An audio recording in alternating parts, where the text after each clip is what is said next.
J'ai un CAP vente multispécialisée. Ensuite, j'ai été vendeuse en boulangerie pendant 5 ans. Un poste donc en tant que vendeuse. Je faisais 35 à 45 heures par semaine. J'ai été inapte à tout poste au sein de la boulangerie. Donc j'ai eu besoin d'aide, donc on m'a beaucoup aidée. Ensuite, par la suite, j'ai eu un enfant. Donc du coup, je me suis consacrée à mon enfant. On m'a beaucoup aidée, donc du coup, je voudrais rendre l'appareil. J'aurais aimé rendre l'appareil, donc du coup, j'aimerais bien aider les gens.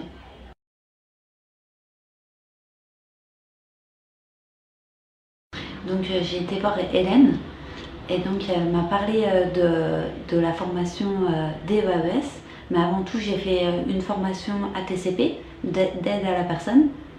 J'ai fait la formation pendant 2 mois et demi. Il fallait passer un petit concours pour rentrer en formation, donc je suis rentrée. Ensuite j'ai été voir Hélène, qui m'a dirigée vers la formation DEAES, donc c'est diplôme d'état d'accompagnante éducative et sociale. Et donc j'ai passé le concours la semaine dernière.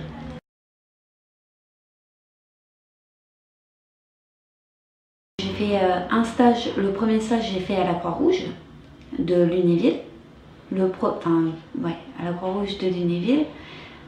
Donc ça consistait à faire le petit déjeuner, à les aider à la toilette, que ça soit couché ou au lavabo. Ensuite on les aidait pour le repas du midi. Le soir, on leur faisait des activités l'après-midi pour ceux qui voulaient, soit des promenades ou autres activités. Et arrivé le soir, on leur proposait une toilette et après il y avait le repas et le coucher. Ensuite, j'ai fait le deuxième stage à la maison de retraite à Saint-Charles, à Ludre. Donc c'était exactement pareil, on leur proposait le petit déjeuner, le repas le midi, l'après-midi des activités et le soir, c'était le coucher. Donc à la formation ATCP, il y avait beaucoup de pratiques, donc énormément de français et de mathématiques pour une remise à niveau.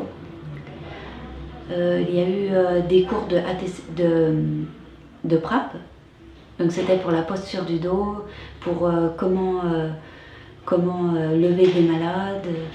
Donc, et à la fin des cours, on a eu un petit test que j'ai réussi avec succès.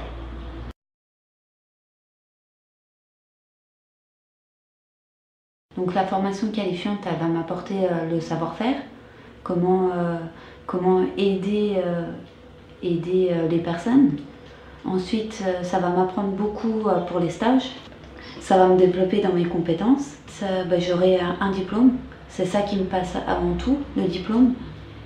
Et pour ensuite faire le métier que j'aime, que j'ai toujours rêvé de faire et je vais pouvoir le faire.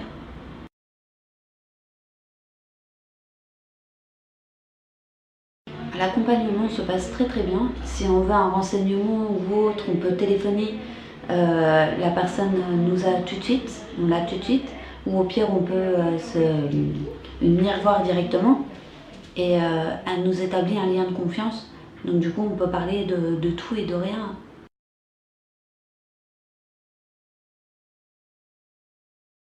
Et bien, le futur, j'aimerais bien donc avant tout avoir mon diplôme. Et ensuite, si je suis prise, chercher dans un établissement spécialisé pour handicapés ou personnes âgées. Et ensuite, pouvoir travailler et bien développer les compétences que j'aurai acquises tout au long de la formation que j'aurai faite.